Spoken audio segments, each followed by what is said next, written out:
souhaite la bienvenue pour ce webinaire dédié au service à la personne. Tous les secteurs d'activité ne sont pas égaux face à la crise sanitaire. Certains parviennent même à tirer leur épingle du jeu. C'est le cas des services à la personne, notamment tout ce qui concerne l'aide au maintien des personnes dépendantes à domicile.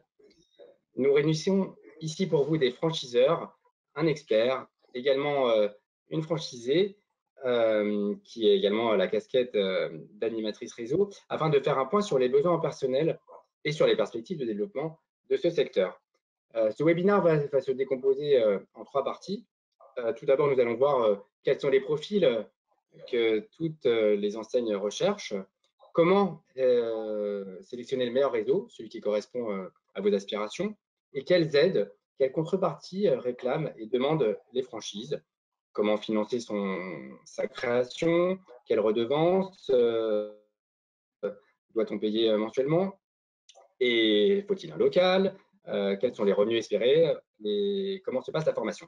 Alors, je vais laisser se présenter chacun des participants, en commençant par Cathy Jean-Didier de Maintien à Dom. Est-ce que vous pouvez vous présenter, s'il vous plaît?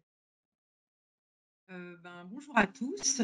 Moi, je suis Cathy Jean-Didier, donc je suis responsable d'une agence dans les Yvelines de services d'aide et d'accompagnement à domicile. Et je suis aussi la référente métier de la franchise Maintien à Dom. C'est une franchise qui a été créée en 2012, qui est en plein développement. Aujourd'hui, c'est 25 agences sur le territoire. Et au niveau de la structure de Maintien à Dom, on a une centaine d'usagers et une trentaine de salariés. Voilà pour la présentation. Merci. Olivier Deladora pour Viva Service. Bonjour, Olivier donc de Viva, je représente l'enseigne, je suis le responsable du développement. Viva Service est une enseigne originaire de la région lyonnaise qui a ouvert sa première unité il y a 14 ans, qui a développé en franchise depuis un peu plus de 8 ans, un peu moins de 8 ans maintenant, effectivement qui compte 55 agences. On est multispécialiste avec 4 activités principales, l'activité de ménage, de garde d'enfants, l'activité destinée au public plus fragile, donc public en situation de handicap ou personnes âgées, et effectivement l'activité de jardinage. Merci. Jérémy Leget pour O2 Car Service. Quel est le concept de l'enseigne et quel est votre poste? Bonjour. Alors moi je suis franchisé de 2 agences de Car Service à Pont-à-Mousson et à Toul dans l'Est. Donc franchisé depuis 4 ans et demi. Donc O2 Car Service, donc des services bien sûr. Donc plusieurs activités, ménage, repassage, garde d'enfants, accompagnement senior, soutien scolaire. Certaines agences font du jardinage et du bricolage. Et donc, enfin, Boris Flech. Oui, excusez-moi. C'était juste pour dire qu'on avait 360 agences dans toute la France et à peu près 170 en franchise. Et enfin, Boris Flech de la Fédération française de la franchise. Oui, bonjour à toutes et à tous. Donc, Boris Flech, je représente, comme l'a dit Rodolphe, la FFF. Alors, au sein de la FFF, j'ai plusieurs casquettes, mais ma principale, effectivement, est de gérer l'Académie de la franchise, qui est donc un organisme de formation dédié au métier de la franchise pour les futurs franchisés, pour les futurs franchiseurs et pour tous les réseaux qui sont déjà établis.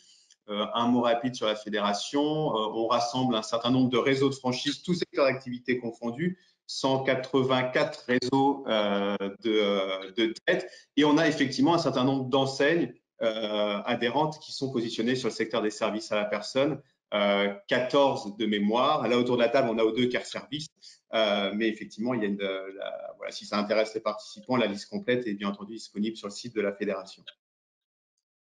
Je suis moi-même Rodolphe Hatchadorian, journaliste pour l'Observatoire de la franchise, un site qui recense les milliers de réseaux qui se développent en France et qui cherche à mettre en relation des candidats tels que vous, internautes, et les réseaux qui se développent sur le territoire.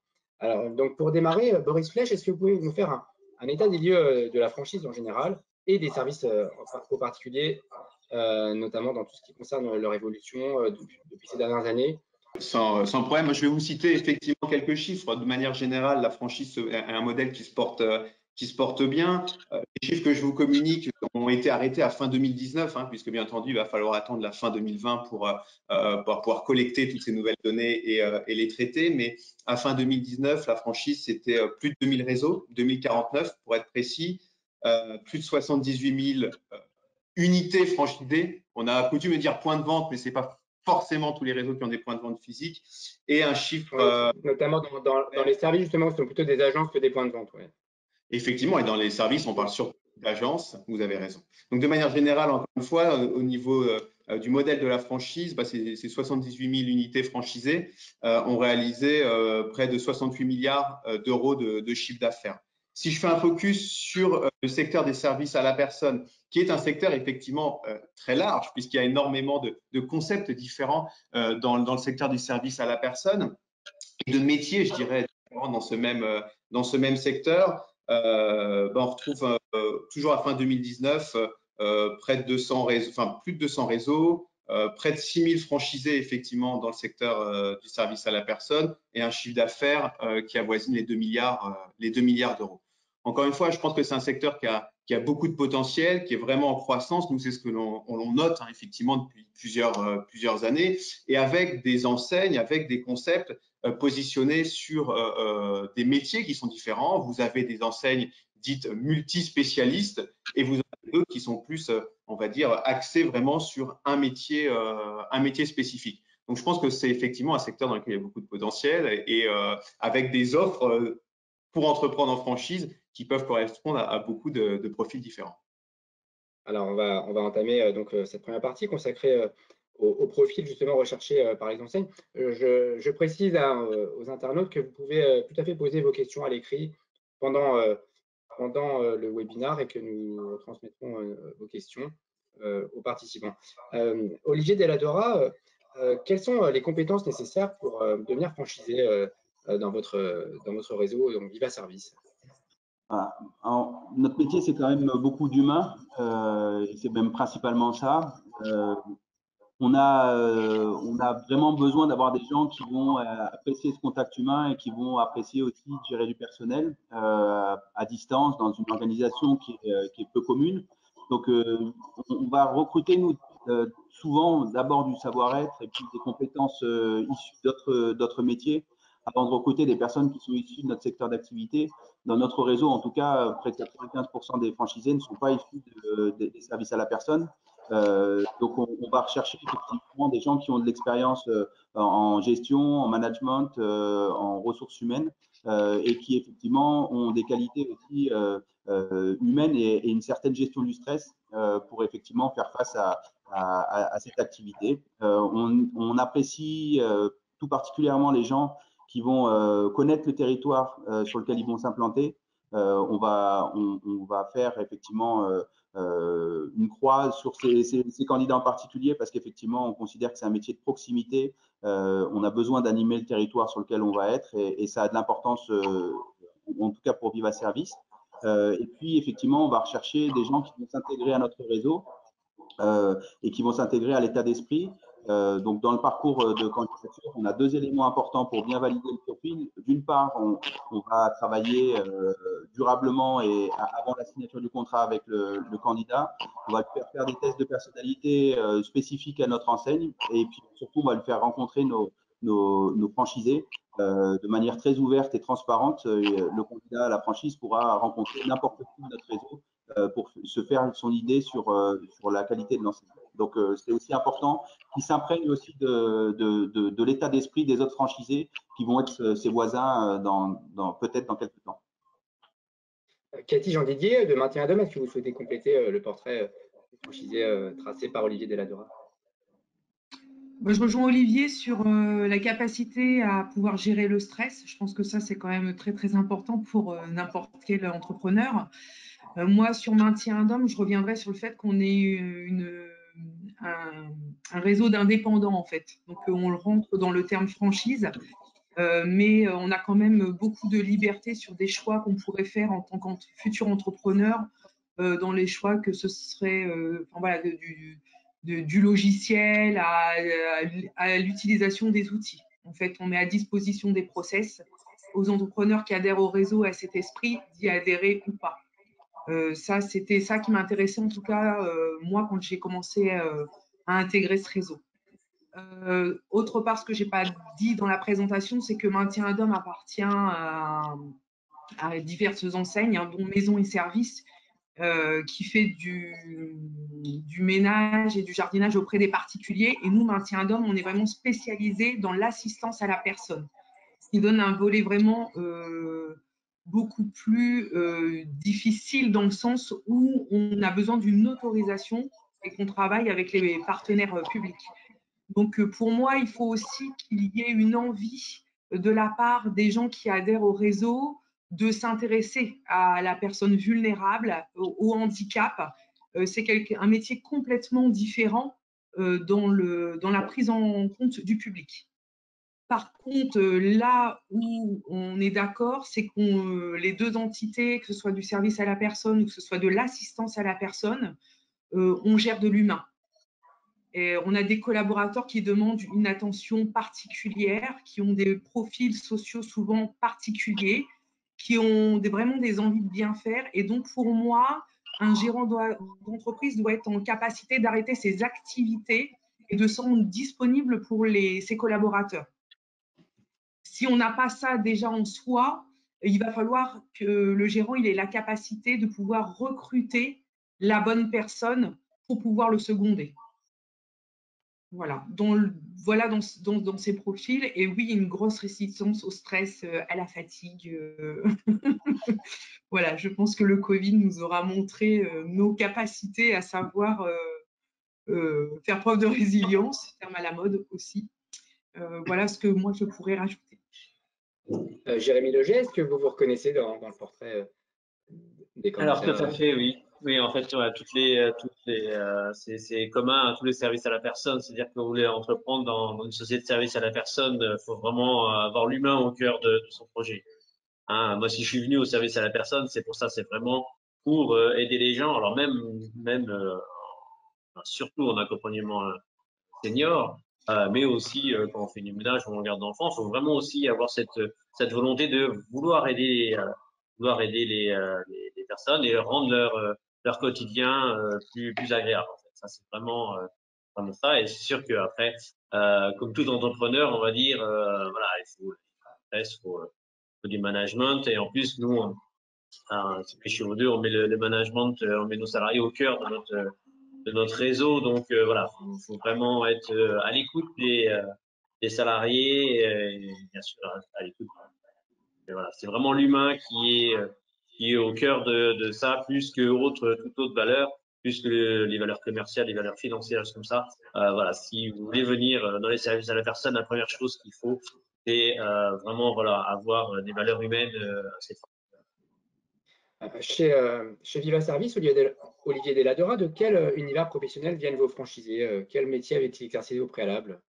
Alors, on a plusieurs typologies. On a des personnes qui sont plutôt issues du secteur des métiers des ressources humaines. On a des gens qui ont été entrepreneurs auparavant, donc dans des sujets sur des métiers très différents. La grande distri aussi, grande distribution traditionnelle ou spécialisée, donc directeur adjoint ou directeur de supermarché. On a quelques personnes qui viennent du sanitaire et social, donc c'est du médico-social aussi. Donc c'est assez large. On a des tranches d'âge aussi. C'est aussi important. Je pense que Viva Service a une moyenne d'âge de franchisé qui est aux alentours de 40 ans. C'est aussi un âge qui est effectivement commun aux dirigeants, puisque Stéphane et Jean-Philippe ont la quarantaine et effectivement, on a des franchisés qui sont dans cette moyenne-là en tout cas. Et après, leur envie de métier, je réfléchis, mais effectivement, ça reste principalement ces métiers-là. Des gens qui étaient aussi dans des métiers du service. Mais globalement, voilà les grandes catégories de métiers qu'ils avaient avant de devenir entrepreneurs. Oui. En termes d'horizon de parcours professionnel précédent, Cathy Jean Didier, comment se passe la bascule donc des métiers précédents vers votre réseau? Je suis désolée, j'ai été inattentive sur le Oui. début de la question. Ah oui, je vous demandais de la même manière de quel horizon professionnel viennent vos franchisés. Est-ce qu'ils travaillaient dans les services ou pas nécessairement déjà? Alors, nous, ce que je vous disais, c'est que la grosse enseigne, c'est Maison et Services. Donc, quand Maintien un Dôme a été créé, c'était vraiment dans le sens de spécialiser les gens par domaine. Donc, c'est Monsieur Rayon qui est à l'initiative de cette franchise, qui est infirmier et qui a développé la marque. Et au départ, les gens qui avaient maison et service ont cru à son projet d'assistance à domicile. Donc déjà, ça a commencé aussi avec les maisons et services qui ont adhéré à Maintien un Dôme, encadré par Monsieur Rayon. Nous, en 2012-2013, on cherchait à adhérer à une franchise et sur un salon des services à la personne, on les a rencontrés.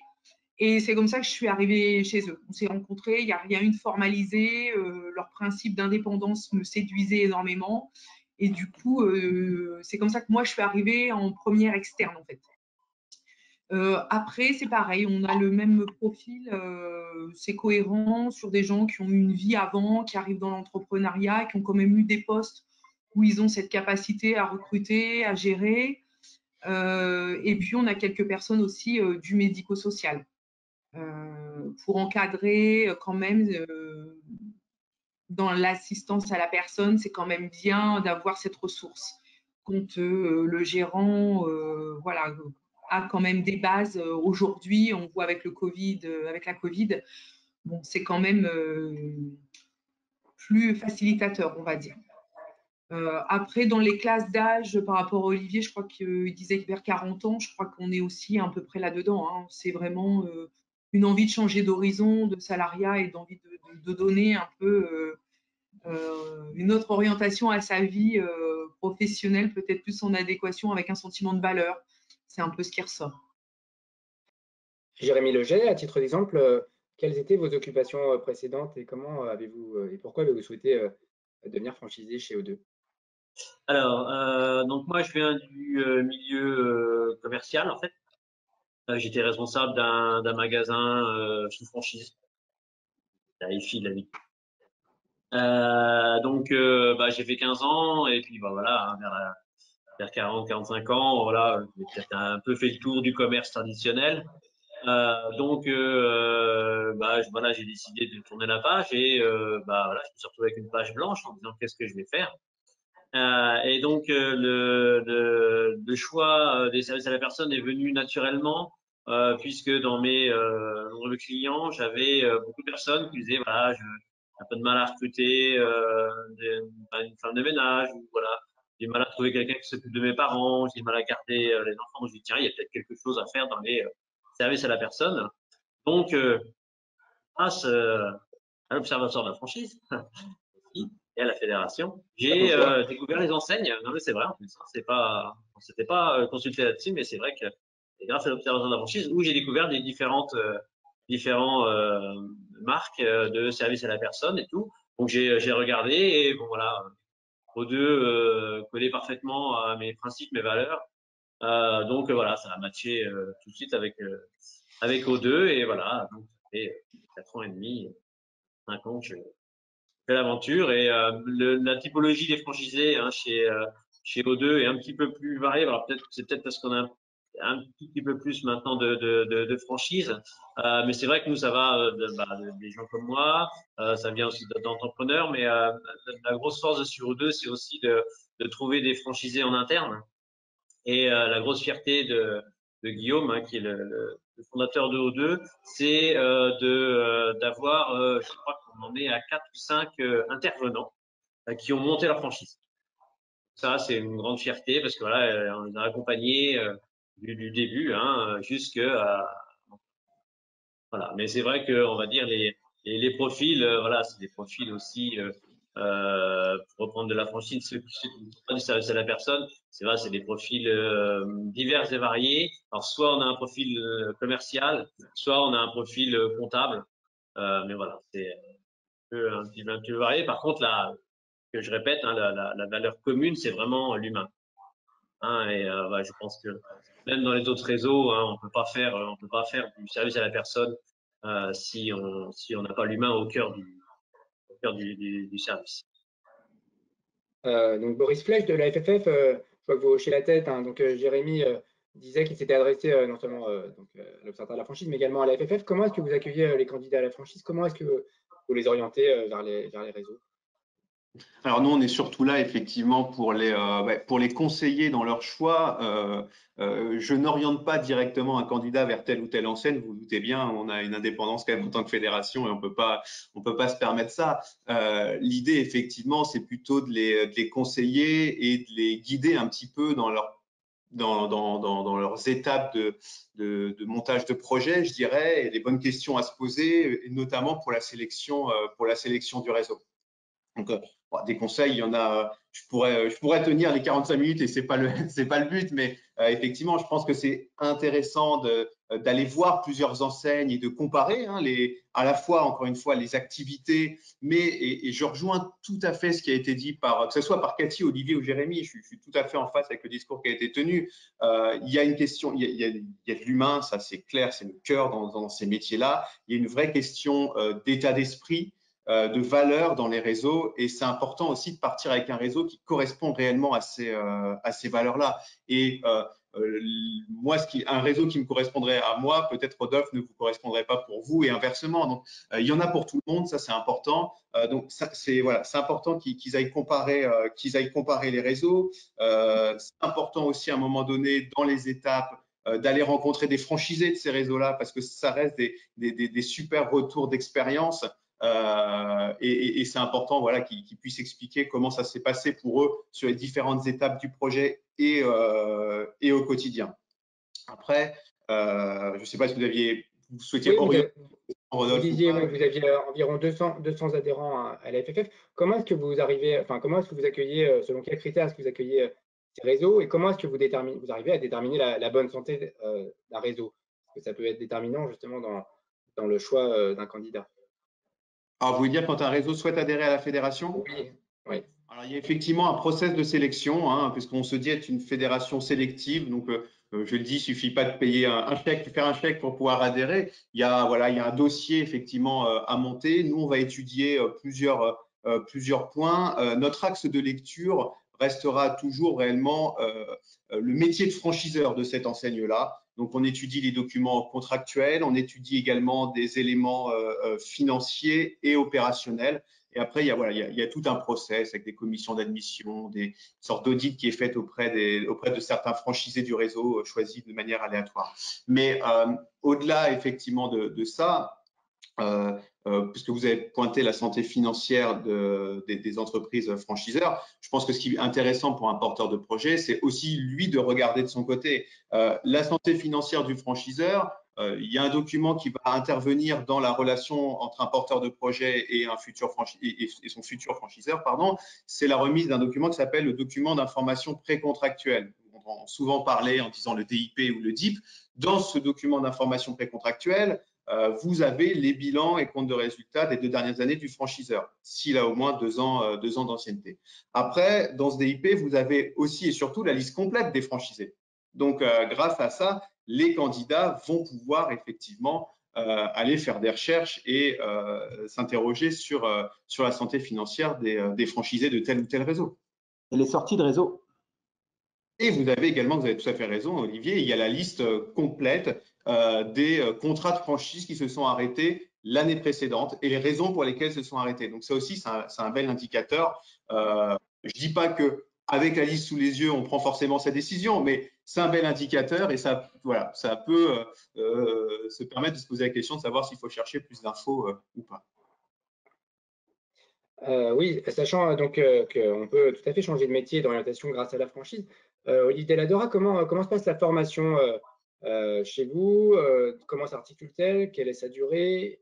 Est-ce qu'elle s'adapte aux différents profils? Est-ce qu'il y a des troncs communs? Comment est-ce que ça se passe, la formation d'un Alors, il y franchiseur? a une formation effectivement qui a un tronc commun arrivé au moment où la personne a intégré le réseau. Très rapidement, elle va suivre la formation initiale qui durera 4 semaines avec un tronc commun de 3 semaines où elle va effectivement participer avec d'autres franchisés, néo-franchisés qui viennent d'intégrer le réseau à ces 3 semaines. Ça se passe à Lyon et effectivement, c'est tout sur les sujets commerciaux, RH, communication, organisation, gestion et autres.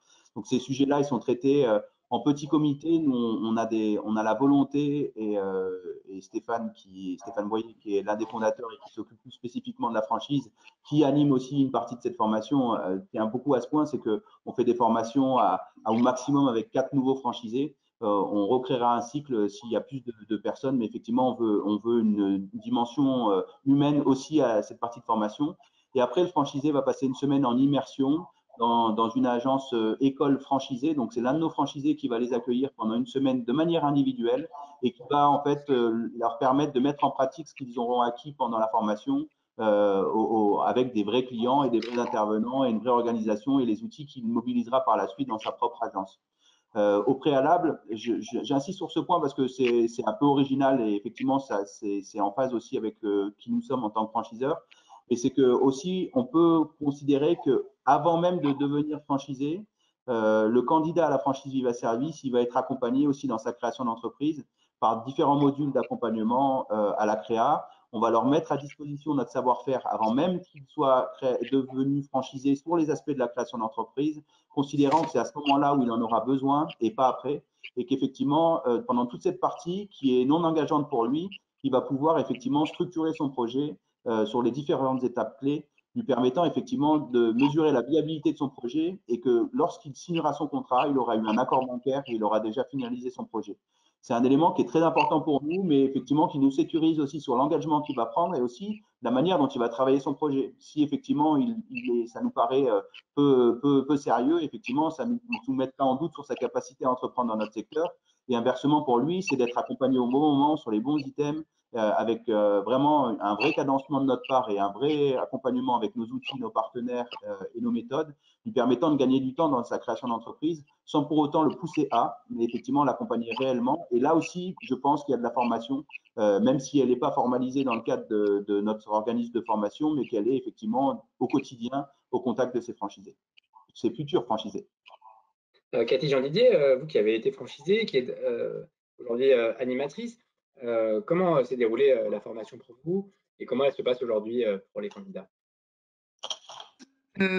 Pour moi spécifiquement qui ai intégré le réseau, vu que il n'y avait pas grand-chose de mis en place, puisqu'on était les premiers, on est arrivé un peu vite en disant bah, nous on vient avec vous.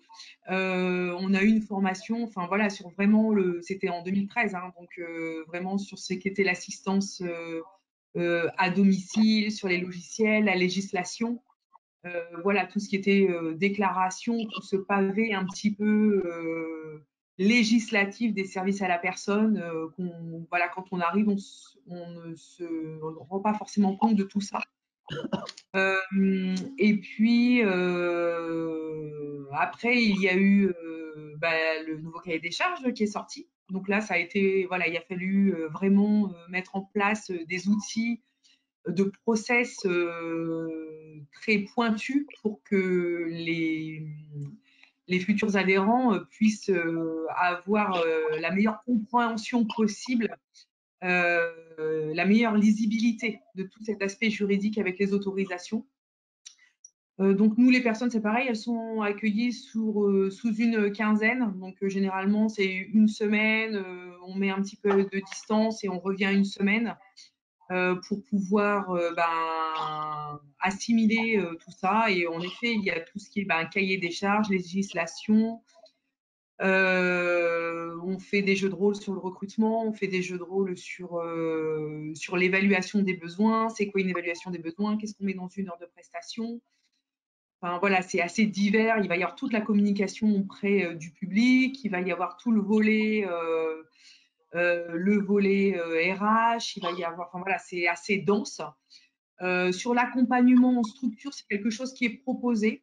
Donc c'est pareil, ça peut être aussi avant d'adhérer au réseau ou pendant qu'on adhère au réseau. Ça va être à l'initiative de chaque futur adhérent. Pour moi, il est important que chaque adhérent soit un peu acteur de son parcours et aussi se mobilise dans son apprentissage. Donc ça, je pense que c'est plutôt de ma culture de sanitaire, de cette vision-là. On est assez d'accord, il faut que les gens participent et nous, on répond évidemment et on adapte aussi en fonction des manques, puisque les profils ou voilà, des potentiels, les profils de chaque adhérent, il est différent. Donc, on essaye aussi de vraiment cibler les forces des futurs collègues et puis de compenser là où il y a besoin de compenser. On est toujours dans voilà, dans ces valeurs où il y a une indépendance à avoir et chacun aussi a sa responsabilité d'entreprendre dans ce secteur. Et puis, il y a des conventions nationales qu'on fait aussi une fois par an, où on regroupe tous les réseaux, donc les enseignes, hein, maisons et services, maintien d'hommes, nounou à d'hommes. On a des troncs communs avec toutes les enseignes, et puis on a des spécificités métiers. Donc, par exemple, l'année dernière, on avait fait un focus sur vraiment des ateliers mis en place du projet de service. Pour les nouveaux, pour ceux qui l'avaient déjà fait, on avait fait des groupes. Enfin, voilà, et on fait des sessions de travail comme ça pendant ces conventions. Et pendant ces conventions, on a des temps libres où on peut échanger avec les gérants des autres réseaux. Et même si ce n'est pas le même domaine, ça permet aussi de se sentir peut-être parfois un peu moins isolé en tant que gérant et de se rendre compte des difficultés, des solutions que chacun peut trouver. Et puis, bah, ça fait du bien aussi de se sentir appartenir à une entité. Et puis, à travers de l'année, on a aussi des réunions de région où on va se réunir entre gérants sur des problèmes spécifiques, sur les besoins de chaque gérant, sur ce qu'il voudrait qu'on développe, est-ce que c'est possible, pas possible, bah voilà, aussi avec les lois qui encadrent tous les contextes de la franchise. Et puis, il y a des formations qui sont organisées aussi pour les responsables de secteur, enfin voilà, en fonction des niveaux, où elles vont se regrouper entre elles pour créer aussi ce sentiment d'adhésion à une équipe, à cette entité. Les formations initiales pourraient revenir, elle n'est pas réservée qu'aux gérants qui se confisent. Il peut être accompagné aussi de son responsable d'exploitation, évidemment, ou de sa responsable de secteur. Voilà. Okay. Et puis pour revenir aussi, c'est pareil, ça va être un petit nombre pour essayer de personnaliser au mieux la formation en fait. Hein. L'idée, c'est pas d'avoir du volume et d'être perdu et de donner quelque chose. Hein. Il faut qu'il y ait de l'échange. Tout le monde ne vient pas du même domaine, donc bah, comment évaluer une assistance à la toilette, bah, ça s'apprend. Voilà. Alors, chez Odecare Service, comment s'est passée votre formation, Jérémy Leger? Quelle durée, quelle était sa durée? Qu'avez-vous appris? Et comment se passe l'assistance du réseau au jour le jour, notamment en cette période de crise? Est-ce qu'il y a des rencontres, du coup, peut-être plus par visio? Comment est-ce que ça se passe aujourd'hui? Comment s'est passé au départ et aujourd'hui? Alors, moi, ce qui m'a fait aussi choisir O2, c'est vraiment cet accompagnement, en fait. Ce rôle de franchiseur qui était important, que je venais chercher dans la franchise, qui a été là et fort depuis le premier contact, hein, qui se fait par visio, par mail, vous envoyez un mail pour votre candidature, il y a des rendez-vous en visio, voilà, on a vraiment un contact qui est accompagnateur, bien sûr, bien avant le projet, enfin, bien avant la signature, et on a entre guillemets toutes les assistances et les aides possibles pour monter son projet. Alors c'est pareil, hein, c'est un projet aussi personnel, donc O2 cherche aussi à ce que l'entrepreneur prenne vraiment part à son projet et il fait pas tout à sa place, loin de là. Mais c'est vraiment un accompagnement qui est très positif. Parce que forcément quand on monte un projet comme ça, on a plein de doutes, on a plein de questions, on a voilà énormément de choses à voir. Et de ce côté-là, O2 est vraiment correspondait exactement à ce que j'attendais. Voilà, hein, vraiment aussi le franchiseur est vraiment aussi dans l'humain. Donc voilà, s'adapte à chaque nouveau projet. Concernant les formations, chez O2, on a une académie des services à la personne interne à O2, hein, où voilà, tous les métiers sont représentés. Et donc pour les franchisés, on a un parcours qui dure maintenant, je crois, c'est 6 semaines, c'est 6 fois une semaine en fait. C'est à peu près, on va dire, étalé sur une année où voilà, on partage les formations, aussi bien avec des personnes qui montent un projet qu'aussi avec des responsables d'agences succursales qui viennent d'arriver dans le réseau.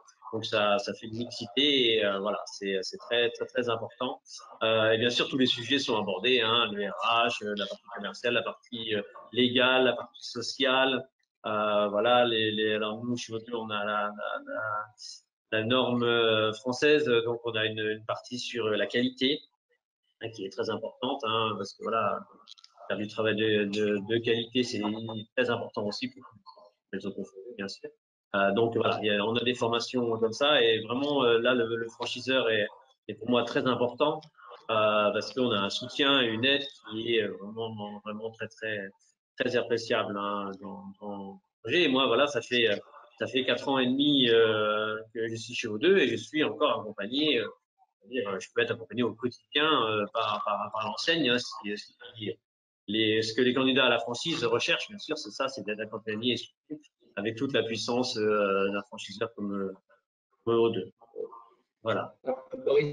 Boris Plège, donc on va venir à notre dernière partie, donc tout ce qui concerne des pratiques et notamment le financement. Une fois qu'on a choisi son enseigne, il faut le financer. Alors on estime qu'il faut apporter à peu près 30% du montant total hors prêt et hors local. Est-ce que c'est à peu près les chiffres que vous confirmez? Et vers qui se tourner pour justement financer son projet? On a aussi une question d'un internaute, donc je vais en même temps énoncer. Avons-nous droit à l'ACRE pour la création d'une franchise d'aide à la personne? Voilà, je vous laisse répondre notamment à ce franchisé de manière plus générale sur le financement. Oui, merci Rodolphe. Pour revenir effectivement sur la notion d'apport personnel et pour que ça soit voilà, bien clair pour tout le monde, l'apport personnel, c'est vraiment de l'argent disponible à injecter effectivement dans le projet. Alors, de manière générale, tout secteur d'activité confondu, on parle de 30% en moyenne d'apport personnel. Je laisserai Cathy, Olivier et Jérémy réagir pour dire si c'est effectivement les ratios qu'on retrouve bien dans leur concept. Mais effectivement, on va dire sur une base de 100, on apporte de 30 avec ses disponibilités et après on va essayer d'aller chercher les 70%. Généralement par financement bancaire, hein, Rodolphe. Où est-ce qu'on va chercher l'argent? C'est souvent auprès des banques. J'en profite pour répondre justement à la question qui a été posée. De manière générale, un projet en franchise, que ce soit une création, que ce soit une reprise, va disposer des mêmes aides que tout projet de création d'entreprise. Voilà, les mêmes aides qu'un projet hors réseau de franchise. Il y a les meilleurs acteurs pour renseigner les porteurs de projets au niveau des aides vont être pour moi, excusez-moi, les chambres de commerce et d'industrie, les chambres des métiers, Pôle emploi, puisqu'il faut savoir également que les aides à la création, à la reprise d'entreprise, parfois sont régionalisées. Donc, ce qui est vrai en Île-de-France ne va pas être vrai ne va pas être les mêmes dans une autre région. Donc, c'est important de se rapprocher auprès de ces acteurs-là. Donc, pour répondre de manière plus précise à la question, oui, les aides dédiées aux demandeurs d'emploi sur un projet de création d'entreprise fonctionnent également en franchise. Il n'y a pas de différence. Je ne suis pas là pour faire la pub d'un acteur plutôt qu'un autre, mais je voulais quand même donner une information aux porteurs de projets qui nous écoutent. Il y a un site internet qui est porté par justement le portail des chambres de commerce et d'industrie qui s'appelle les-aides.fr et que je trouve très intéressant puisqu'en fait, ça permet de lister toutes les aides auxquelles on pourrait prétendre en fonction de notre profil. Donc, il y a un questionnaire à remplir pour décrire son profil. Je suis un homme, une femme, parce qu'il y a aussi des aides dédiées à l'entrepreneuriat féminin. Je suis aujourd'hui en poste ou demandeur d'emploi dans telle région, sur tel type de projet. Bref, on remplit le questionnaire, on lance la moulinette et ça liste finalement toutes les aides auxquelles on pourrait prétendre. Alors après, il faut aller travailler point par point, mais je trouvais ce portail intéressant. Et il y a aussi en France un site internet qui est quand même référence sur la création d'entreprises, toutes formes confondues, qui est aujourd'hui BPI France Création et qui est une vraie bible pour la création d'entreprises. On va retrouver toutes les informations, donc ça me semble intéressant quand on a un projet d'aller le consulter. Mais bon, derrière, c'est les banques. Les banques, souvent pour les porteurs de projets avec un contact en local, avec un banquier local, mais il faut savoir que toutes les grandes banques en France ont un pôle dédié à la franchise et au commerce organisé, dont le métier est de rencontrer les enseignes, de les connaître un peu mieux, de savoir finalement comment se développe le réseau, quelle est la formation qui est dispensée, quel est l'accompagnement au quotidien, etc.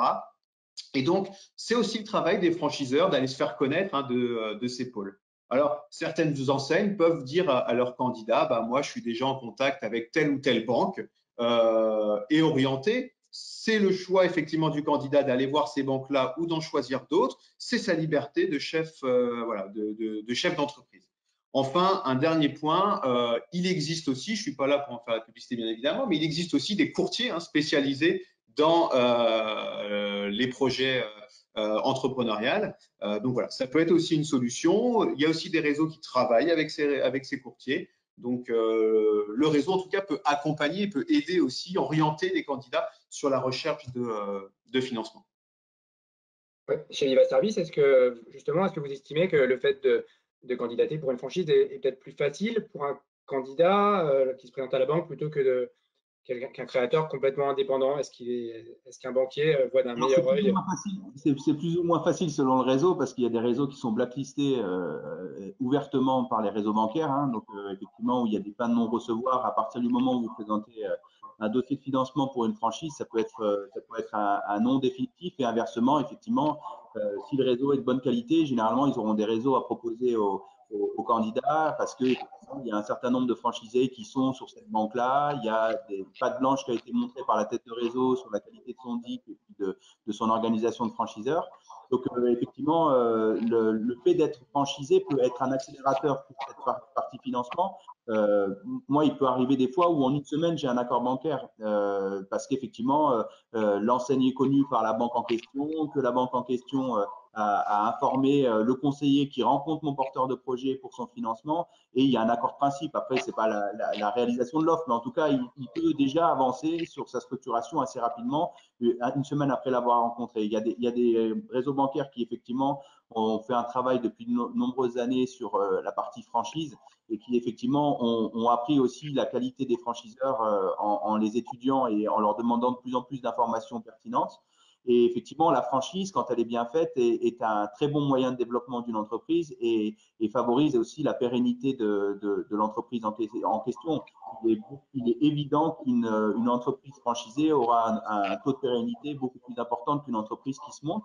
Et pour faire un rapprochement à notre secteur d'activité, c'est vrai qu'aujourd'hui, d'être indépendant dans notre secteur, ça me paraît plus difficile que ça a pu l'être il y a 10 ans. Puisqu'effectivement, il y a des normes, il y a une structuration de plus en plus importante, et puis il y a un schéma concurrentiel qui est de plus en plus présent. Donc, effectivement, il faut être sur le même jeu que les concurrents et que les confrères, avec effectivement un bon site, avec de bons outils de com, avec des outils de productivité qui nous permettent de gagner du temps et de pouvoir être plus présents sur le terrain. Et effectivement, c'est la franchise qui permet d'avoir ces outils-là. De ce fait, effectivement, la banque, elle sera plus rassurée par ces éléments sur notre secteur. Voilà, c'est à mon sens effectivement le cas. Oui, Cathy Jean-Didier, de Maintien à Dôme, en termes de financement de projet, quelles aides, quels conseils apportez-vous à vos candidats? Ouais, je suis d'accord avec les chiffres qui ont été énoncés tout à l'heure. Parfois, je dirais peut-être un petit peu moins en cas de création.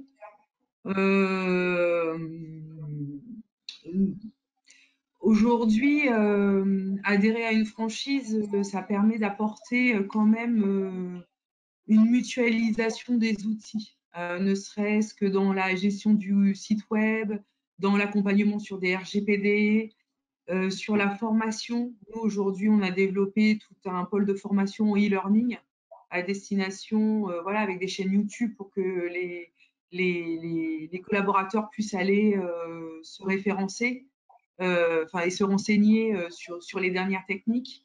On a des obligations en tant qu'employeur au niveau de la formation. Donc, un réseau qui accompagne là-dessus, c'est quand même très aidant parce que les budgets sont assez limités.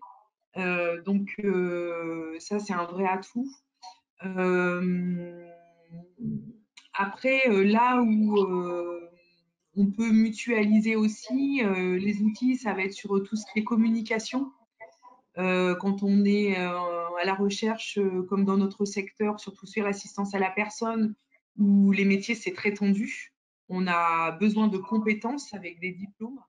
Donc, c'est vrai que les job dating nationaux, d'avoir un extranet comme nous, on a sur Maintien d'Homme, avec des informations sur les dispositifs d'aide à l'embauche, sur d'avoir des veilles sur, là, avec la Covid, toutes les fédérations qui nous envoyaient des renseignements, l'ARS,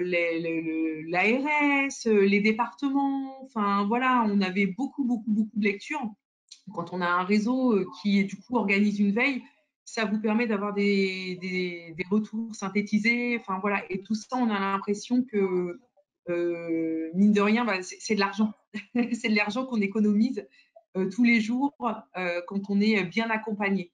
Donc, il faut aller creuser, en fait, quand on veut adhérer à un réseau. Il y a ces financements, mais il faut vraiment aller creuser dans le détail de ce que votre franchise va vous apporter. Tout le monde met l'humain au centre, tout le monde, voilà, on est d'accord. Mais donnez-vous du temps pour aller creuser, aller voir la réalité des choses. Parce qu'il y a quand même des grands écarts. On trouve toutes les données sur Internet. Hein. Il y a des franchises, il y a des zones qui s'ouvrent, qui se ferment, qui s'ouvrent, qui se ferment. S'il y a beaucoup de turnover, bon, déjà, c'est un indicateur assez compliqué. Voilà, de se dire est-ce que du coup, on doit aller dans ce réseau ou pas. Mais Jérémy Leger, voilà. vous-même, lorsque vous avez créé votre enseigne, comment s'est passée cette recherche de financement et au bout de combien de Alors, moi, temps j'ai avez-vous bénéficié atteint? d'un prêt Ah, je vous en d'honneur. prie. Moi, j'ai fait une création. Alors, sans vouloir parler de moi, ce qui a été Oui, très non, mais aidant pour moi, c'est que je suis infirmière de formation. d'accord. Et que du coup, quand j'ai ouvert, j'avais déjà mon nom qui circulait auprès des publics fragiles ou des partenaires en tant qu'infirmière. Donc, quand j'ai créé la société, j'avais déjà quand même pour moi le fait que je connaissais les partenaires du territoire, je connaissais très bien mon territoire. Donc, du coup, moi, pour parler chiffres, j'ai investi 10 000 € en capital et j'ai eu un prêt d'honneur d'à peu près du même montant. Donc, chez nous, c'est géré par Initiative Yvelines, dans les Yvelines. Et donc, j'ai dû aller défendre mon projet auprès, il y avait banques, comptables, d'autres chefs d'entreprise qui ont validé ou pas ce prêt. Voilà, donc vous montez un dossier avec votre business plan et puis vous allez défendre à l'oral, votre projet. Donc, nous, on a été retenus et on a eu un prêt d'honneur. Donc, du coup, ça nous a permis de pouvoir lancer l'activité assez facilement. Donc, ça, c'est pour une création. Et puis après, ça a assez vite démarré. Donc là, on était en 2013. Pour ceux qui font des créations, qui viennent d'adhérer à notre réseau, je trouve que la montée aussi en charge, il y a quand même de la demande, ça se fait aussi très facilement. Les clients viennent naturellement, les gens ont besoin d'aide. Donc là-dessus, pour même les nouveaux adhérents, moi je suis 7 ans après, il n'y a pas d'inquiétude sur le fait qu'il y ait un marché et qu'il y ait des besoins. Là où c'est Bien au contraire, hein, compliqué, c'est le recrutement. Hmm. Donc, c'est pareil, quand on veut monter ce genre d'entreprise, la priorité, c'est de bien calibrer sa RH et de savoir si on va avoir du personnel pour répondre aux besoins. Voilà. Donc après, nous, avec Maintien d'Homme, aujourd'hui, maintenant que le réseau est bien structuré, je pense que j'ai fait le bon choix de la franchise, puisque j'ai pas envie de la quitter. Moi-même, en interne, en adhérant, j'ai pu accéder à une évolution en faisant partie de la référente métier de développement du réseau Maintien d'Homme. Et je trouve que à ce jour, on est en adéquation avec ce qu'on dit. C'est-à-dire que on fait vraiment ce qu'on dit et qu'on essaye de voir avec les gens qu'on a accompagnés toujours un feedback, de savoir s'ils ont été contents, pas contents, ce qui a compté, et de toujours chercher à apporter et à évoluer en fait. Mais comme on peut faire dans nos entreprises avec nos collaborateurs. Voilà. Merci, merci Cathy. Et Jérémy, je vais vous demander un dernier mot. sur le même sujet, c'est-à-dire la manière dont vous avez monté votre dossier de financement et à quel seuil, à quelle durée, au bout de combien de temps vous avez atteint une certaine rentabilité?